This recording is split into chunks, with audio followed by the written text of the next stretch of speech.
তাদের কাছে এটি একটি ধর্মযুদ্ধ, ইহুদি বনাম মুসলিম, আর এই যুদ্ধের কেন্দ্রবিন্দু হলো জেরুজালেম। ইসরায়েলের এই লক্ষ্য পূরণে তাদের পাশে দাঁড়িয়েছে আমেরিকার বাঘা বাঘা রাজনীতিবিদরা। লিন্ডসে গ্রাহামের মতো মানুষরা মনে করেন এটি একটি পবিত্র যুদ্ধ। গ্রাহাম তো বলেই দিয়েছেন এটি একটি ধর্মীয় যুদ্ধ, যারা সমস্ত ইহুদিদের মারতে চায় তাদের বিরুদ্ধে আমাদের জয়ী হতেই হবে। প্রশ্ন হলো, লিন্ডসে গ্রাহাম কি আমেরিকার জন্য কাজ করছেন নাকি ইসরায়েলের জন্য? This is the religious war who wins it at the end of the day. This is a religious war. Who wins it at the end of the day? Do the radical Islamic terrorists who want to kill all the Jews because God told them to? Who want to kill me because I'm an infidel? Who want to purify Islam to reject moderation and make everybody a jihadist? This is a big deal. So what we're facing right now is a moment of decision that will set the course of the future of the Mideast for 1,000 years. যুদ্ধের ডামাডোলের মাঝেই মার্কিন যুদ্ধ সচিব পিট হেগসেথের একটি বয়ান খুব viral হয়েছে। তিনি 2018 সালে বলেছিলেন জেরুজালেমের টেম্পল মাউন্টে আবারও মন্দির হওয়া সম্ভব। এখানে তিনি ইঙ্গিত করছেন থার্ড টেম্পল বা তৃতীয় ইহুদি মন্দিরের দিকে।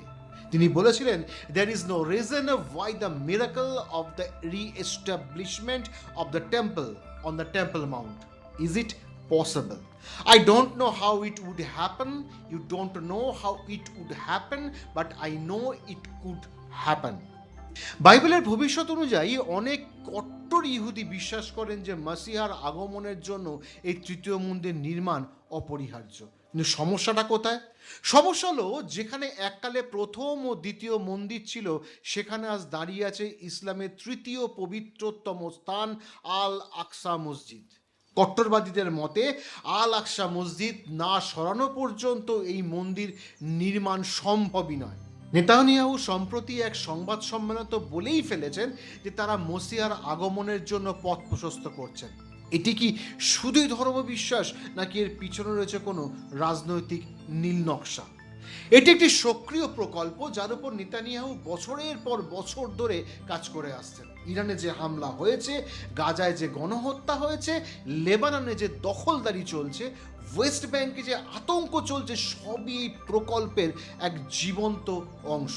তাই আপনি যদি ইরানের যুদ্ধকে পুরোপুরি বুঝতে চান, তবে ইসরায়েলের উদ্দেশ্য বুঝতে হবে তাদের লং গেম, যে আসলে গ্রেটার ইসরায়েল কি। সত্যি কি বাইবেলের এর উল্লেখ আছে? কি এই থার্ড টেম্পলের ভবিষ্যৎবাণী? কেন জেরুজালেমের আল আকসা মসজিদ ইহুদি বনাম মুসলমানদের লড়াইয়ের কেন্দ্রবিন্দু হতে পারে?